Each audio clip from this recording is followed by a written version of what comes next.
Elles veulent être outillées avant d'aller conquérir le cœur des électeurs. 105 femmes candidates aux futures élections se forment à l'action politique. Les cours ont débuté mercredi 14 juin à Cocody. Pendant 10 jours, elles seront instruites à l'art oratoire, le développement personnel et bien d'autres disciplines. Nous sommes là aujourd'hui pour le lancement technique parce que hier, nous avons fait le lancement officiel avec les hautes autorités du pays. La cérémonie était placée sous le patronage et la présence effective de la ministre d'État, ministre des Affaires étrangères et la ministre de la Femme, de la Famille et de l'Enfant. Et dans le programme, nous devons venir lancer aujourd'hui cette formation dédiée aux femmes potentielles candidates pour les élections locales prochaines de septembre prochain. Et nous avons en partenariat avec l'ambassade du Canada, du Québec, avec le PNUD, avec l'ONG canadienne ICAD International, monter ce projet pour le renforcement des capacités de nos femmes qui constituent pratiquement la moitié de la population ivoirienne pour améliorer et leur donner les instruments adéquats dans le cadre du processus électoral pour améliorer la représentativité des femmes dans les assemblées élues. Les futures candidates se disent désormais confiantes pour leurs prochaines batailles électorales. Alors là, nous participons actuellement à la formation des femmes candidates pour les futures élections locales. Et je pense que c'est une très bonne initiative prise par l'État de Côte d'Ivoire afin de pouvoir coacher plus de femmes pour pouvoir les mobiliser en fait à se présenter aux différentes élections. Et on espère pouvoir avoir au moins 75% des femmes ici élues aux prochaines élections. Aujourd'hui, nous sommes à une formation des femmes candidates. Vraiment, j'apprécie beaucoup les formations que nous recevons.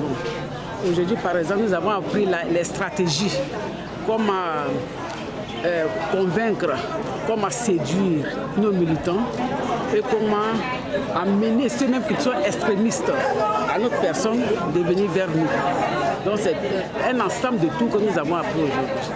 Et voilà, on va dire que cette formation m'est vraiment profitable parce qu'elle contribue à me donner tous les outils nécessaires pour pouvoir faire de cette politique dont on a toujours parlé, cette politique dont on a toujours envie de vouloir mettre en œuvre. Voilà. Et également, on va dire que grâce à cette formation, les objectifs du ODD sont respectés. Également, la vision du président de la République et aussi nos articles, la Constitution 2016 est également mis en avant. Et la formation est vraiment très profitable. La formation est une initiative de la Direction du genre et équité du ministère de la Femme, de la Famille et de l'Enfant.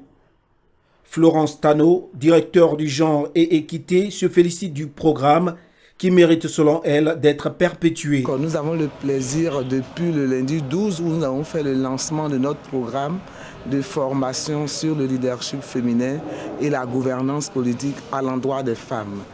Et nous sommes encore très heureuses parce que cette formation bénéficie de l'expertise des experts canadiens en matière de leadership. Ils viennent donc de l'Institut du leadership de Montréal et c'est eux qui sont là pour accompagner toute cette semaine, depuis le 13 jusqu'en fin de semaine. Ils vont accompagner nos filles, nos femmes qui veulent s'engager en politique.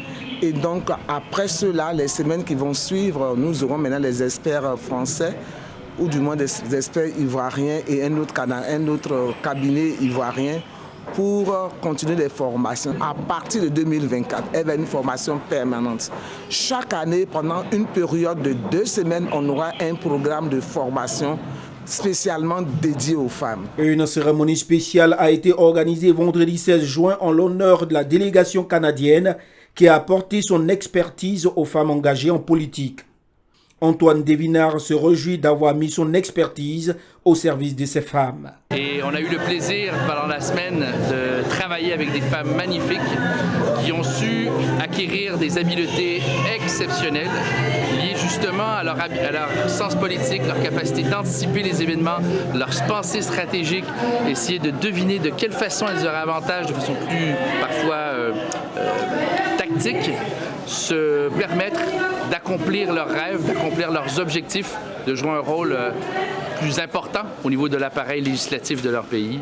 Et c'était un grand plaisir pour nous de collaborer avec elles. Le programme de formation est une véritable opportunité pour les femmes ivoiriennes qui veulent se lancer en politique. L'espoir est donc permis pour voir un jour une femme à la tête de la Côte d'Ivoire.